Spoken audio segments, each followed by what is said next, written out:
Coming to you from the M&M Exterior Studio in Nooksville, Virginia, this is Flushing It Out with Samantha Spittle, the introvert's extrovert. She talks to people so you don't have to. For now.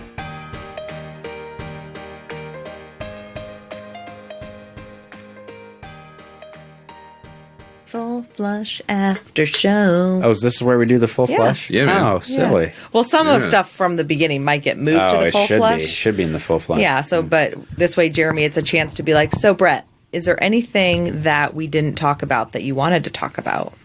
I think we hit it. I mean, I hit all the homeless person stories. Oh, you know what I wanted to do, though? I wanted to... There was a lot of... I'm not sure if I'm using the right term. I'm not sure exactly this Did you write all that stuff down?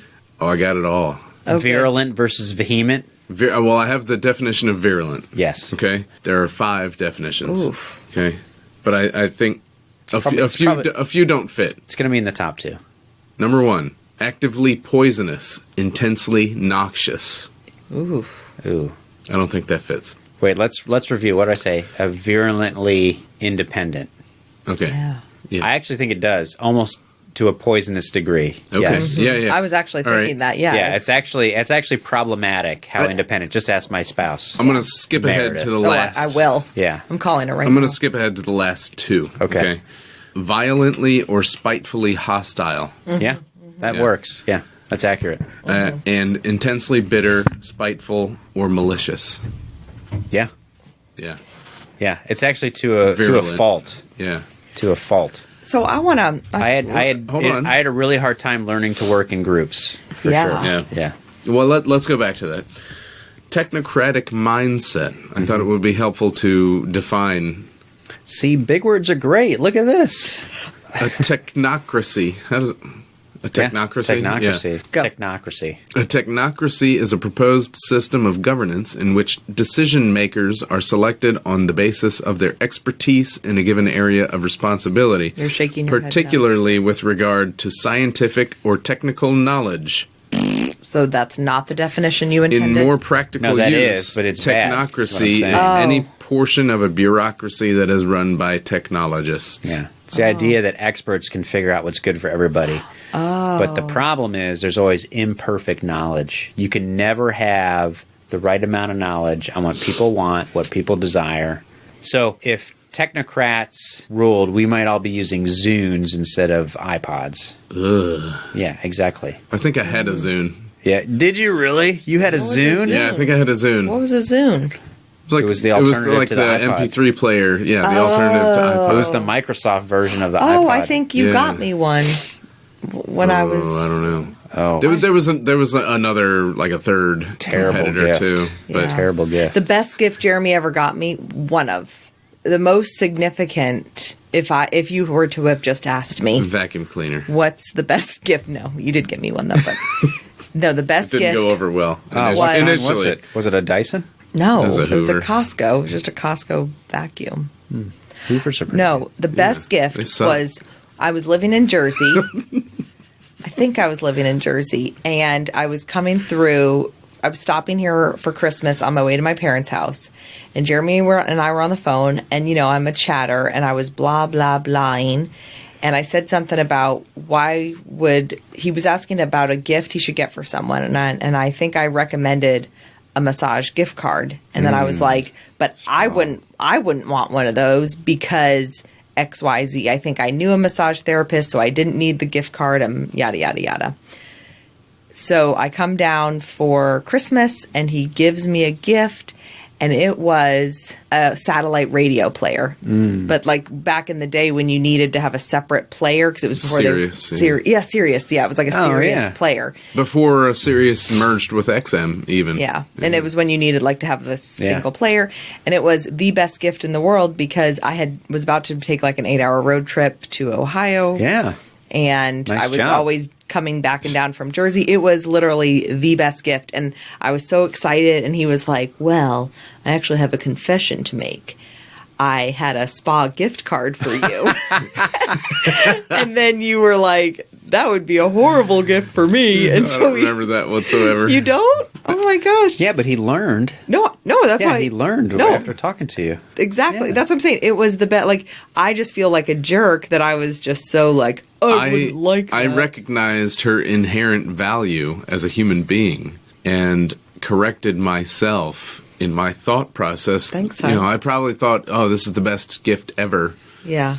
And then she told me that she would hate Yeah. it. So I corrected I didn't my say I would thinking. hate it, but I was just like, that wouldn't be as practical for me because...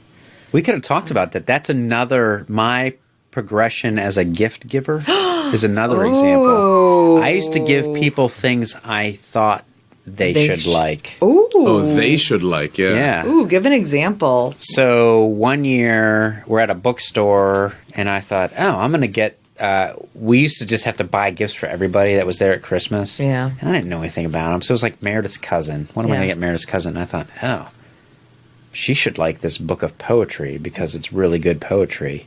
And Meredith was saying, oh, she won't like that. And I said, I'm going to get it for her. And I got it for her. She didn't like it. It was stupid. She was like, why the heck would I want this book of poetry? Yeah, and then I learned that's stupid, and I don't know what turned me, but get people gifts they like. So now I pay attention. Novel concept. Whenever Meredith says, "Oh, this would be really cool," I take a note of it in my phone and I save it. Yeah, and, that's a good idea. And I dole them out every time there's a gift giving Nice. thing. The greatest gift I ever gave was my mom. One time talked about how one thing she's always wanted to do was go on a sleigh ride, a horse-drawn sleigh ride. And I found a place that would allow me to purchase them a horse-drawn sleigh ride and give it to them as a gift certificate. And they went on it. And she relayed to me, when I gave it to her, she cried. My mom You made her cried. happy Yes. cry. Wow, that's Yeah. life dream right and there. I offered my brothers, I said, I'm getting mom and dad a horse-drawn sleigh ride. There's a framed picture. My parents had a picture taken, gave it to us. It's in our dining room of them on the horse-drawn sleigh ride. I gave my brothers the opportunity. I said, this is what I'm getting for them. You can contribute to it. It's a little expensive, but I'm going to do it. And I'm hoping you'll contribute to it because it's a little expensive. They were like, nah, I'm good. I'm going to get her a book of poetry. Yeah. Yeah, so they got her She something. should like that. They got her stuff. She opened mine, cries.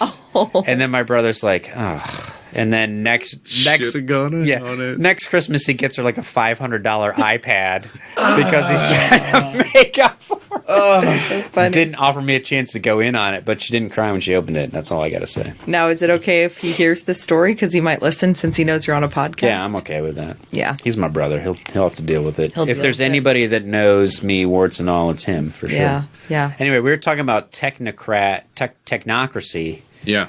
So Adam Smith talks about the man of system, which is this idea that somebody, it's like I can move all the pieces on a chessboard, but you don't know everybody's individual motivations. And so Adam Smith, the father of economics, talks about the man of system. And then Friedrich Hayek, and other economists, refers to it as the fatal conceit, the idea that we can design a system that works better than all the individual choices that people make. We just can't understand. We can't have perfect knowledge and know all the individual choices people make and what they want and what they value. Yeah. But do you think it just comes to a certain point where dealing with society, you have to figure out some way to get all these individuals to function as a society? But So you don't. That's the beauty of it, is you don't have to do it because people figure it out on their own. You need a set of rules. But what rules and who decides on the rules and what specifically So are for they? instance, I think it's pretty fair to say, so again, my idea that force in very few instances works better than collaboration and cooperation. So theft, we're pretty safe on saying theft is bad. So we should protect people from being able to see someone else's property. Otherwise, we just can't live. So I think you have a basic set of rules: theft, harm to another person, and then basically everybody else figures it out. Like, who determines the price of something? Is there some overarching authority that tells you what price to set on something? No. All the individual decisions and the knowledge, markets are so much better at passing knowledge than someone trying to figure things out. What about a tax on soda? How do you mean? What if they're like, hey, we should tax soda because it's sugar and it's not good for people? I would say that, okay, so this is I another... actually just asked you because I was hoping you'd get all riled up. Yeah, I'm getting a little riled up. So this would be another Another This is problem. the McDonald's coffee of Matt's episode. Yeah, that's but right. For Brett. McDonald's coffee. Did you not listen to Oh, Matt's? yes. Yeah. That's actually a great example, right? Yeah. So the McDonald's, well, we don't need to talk about McDonald's coffee, but soda tax. soda tax. So this is called public choice economics, of where you, it's basically the economics of decision making amongst large groups. But the soda tax, there's unintended consequences of it. So here's what research shows.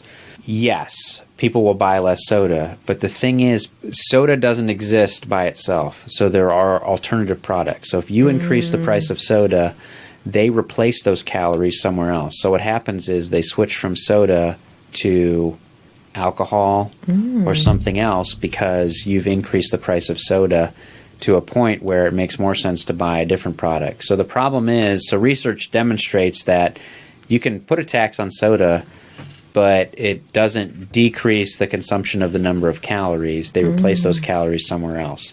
And it's also, here's the other part, the problem of tax on soda, it's a regressive tax. So rich people don't care about the tax on soda. The people it hurts is the poor.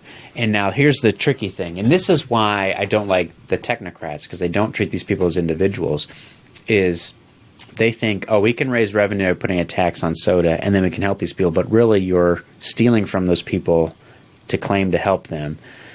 So here's the thing with poor people. If you're poor and you want to consume a luxury good, what choices do you really have? So are you going to be able to take all your kids to a movie, which is going to cost, in some instances, if a ticket's, what is a ticket around here, $12.50, something like that? Yeah. So you're going to spend $60, $70 to take my family of 5 to the movies, get popcorn, all that stuff. Another way we have luxury goods is fast food, soda, that sort of thing. So you increase the cost of soda, you now are taking more money out of my pocket, and I have to make even tougher trade-offs when these are kind of the luxury goods I can afford. And then also you'll increase that price, so we'll just put our dollars towards chips or something else. So we'll replace those calories somewhere else. So you don't help them. You don't reduce their consumption of bad calories. You also take dollars from them that are supposed to benefit them, and you're taking, and it's regressive, so you're taking it from the poor, not from the rich. So, you know what go ahead. Wealthy people can afford, so if you raise the tax on soda, wealthy people will buy other products that are not soda and actually can afford to make healthier choices versus poor people. Yeah. Mobile fish and loaves. Yeah. Yeah, I Googled it because you said you could probably Google And do you know that he doesn't work for Pepsi? who started Mobile Fish and Loaves. Yeah. I'm here to tell you, it's Mobile Loaves and Fishes. Mobile Loaves and Fishes. Mobile Loaves and Fishes, founded by Alan Graham. Yeah. And then he started, I don't know if it's Mobile Loaves and Fishes anymore, but he started another group, and it's basically they build these communities. He's actually looking to find land near other urban centers to build these. It's pretty cool. For That's homeless awesome. people? Yeah. Anybody struggling. So There was some tidbit about homeless when I was looking through here. yeah. Yeah. That's why I like, with that example with the mobile loaves and fishes carried to full term. I mean, that's like friendship too. The more you invest, the more you get back. It's all about returns. Yeah. All right. The next thing I wanted to It's bring the up. heart profits. Hashtag it's a heart problem. Yeah. All right, Jeremy. What else? What else you got on your notes? All right. Alcoholics Anonymous. Oh yeah, what's the percentages? fact checking you like crazy. This is Yeah. great. This is like Right? the Dax Shepard Yeah. one. Yeah. Alcoholics Anonymous. When you Google, what is the success rate of Alcoholics Anonymous? Yes. Let's see. 50%. Oh, I was off. 50%. That's actually much better than I thought. Stating Alcoholics Anonymous Big Book, I don't know what that is, touts about a 50% success rate, stating that another 25% remain sober after some relapses. So you could up that to 75% success with Alcoholics Anonymous. Great organization, not a sponsor Yeah. Okay. All right. yet. Project Phoenix. Yeah. I Google searched. Yeah. What is the success rate of Project Phoenix? Yeah. 91%. Oh, silly. Now, Whoa. it does say Phoenix facility boasts 91% success rate in helping veterans get back on their feet. Oh, is that the same one? I don't know.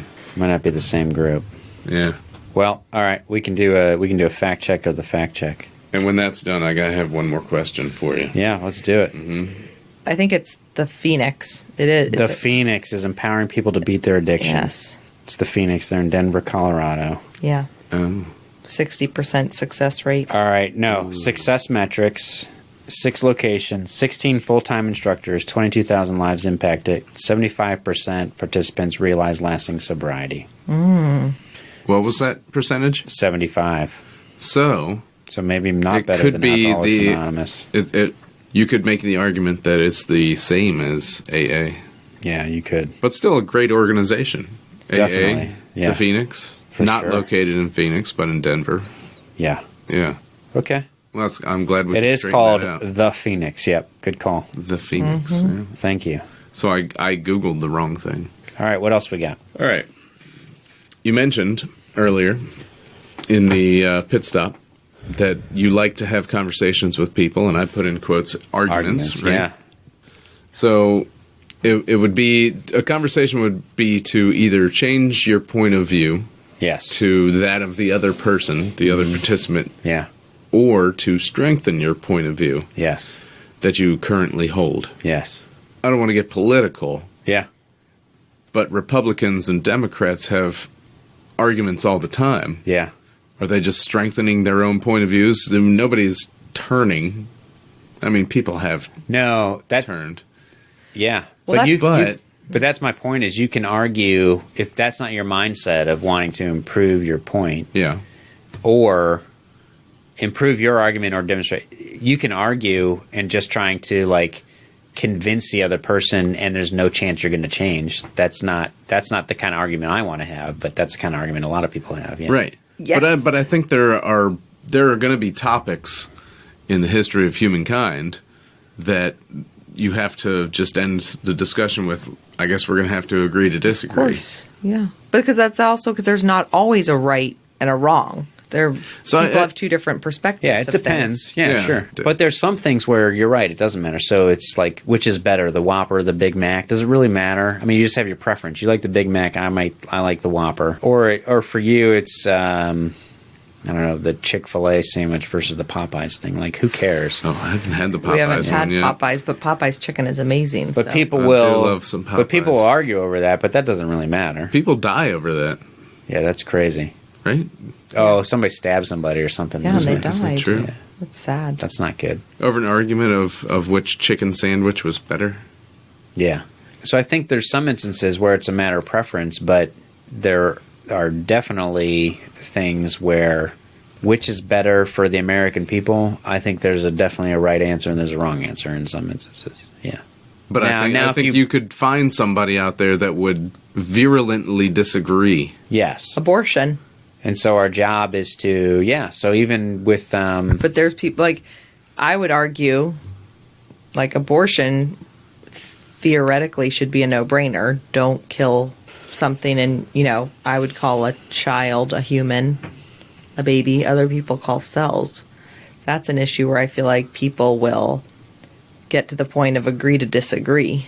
I think so, yeah. So I think what I try to do in that instance is, and at a certain point you will have agree to disagree, but I try to see what's the common ground we can have. So Yeah. I've had that argument with my libertarian friends, and I've said, all right, so the libertarian principle is, it's a non-aggression principle. So against a person. So if you believe, so I said hypothetically, if you believed as I believe that the baby is a person, Yeah. then you could not kill that baby. And they said, yes, but I don't believe the baby's a person. And I said, okay, well then we don't have much else to go on because we have no starting point. So, but if we both agreed the baby was a person and you still believed it was fine to kill that person, then I think we should argue that out. But what I realized is we don't have any common ground, so there's no chance I'm going to move them to my side. There's no chance they're going to move me to their side. So Yeah. let's just leave the conversation. Yeah.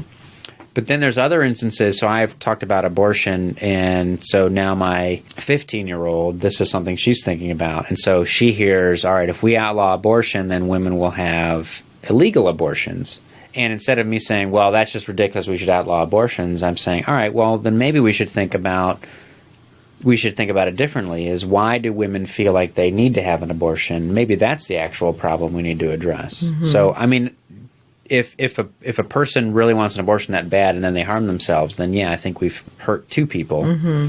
So basically where I've progressed to is where I would normally say it doesn't matter, that person deserves what they get because that baby's a life. I've progressed to that person is hurting and is really in pain in some way and is willing to do something so terrible. So what we really need to figure out is what is causing them to get to that point. And that doesn't negate that the baby's a life and is a person. It's trying to actually address the problem that's in front of us. Does that make sense? That's a different way to think about it. And it circles back to the whole takeaway of the pit stop of Seeing people with inherent worth and value. Bingo. Yeah. Yeah. That's great. Well, Brett, thank you again for coming. Thanks for sticking around for the after show. Thanks for flushing it out. Yeah, it was fun. Let's see how this turns out. Yeah, I think I have a good feeling about it, just like this friendship. I got a feeling. This pod's gonna be a good cast. That this pod's gonna be a good cast. Tonight's the night. Record it up. What? I got my mic. Huh? What? Let's turn it up.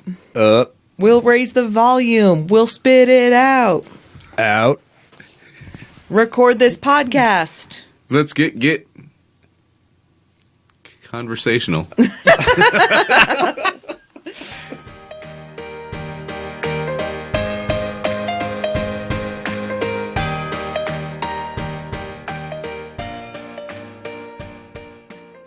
And that's a wrap for now.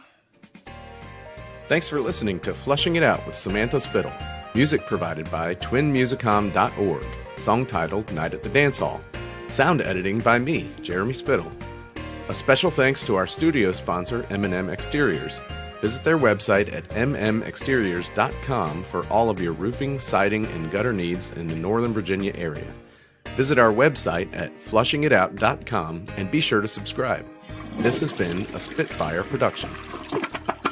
That was the greatest thing I've ever heard.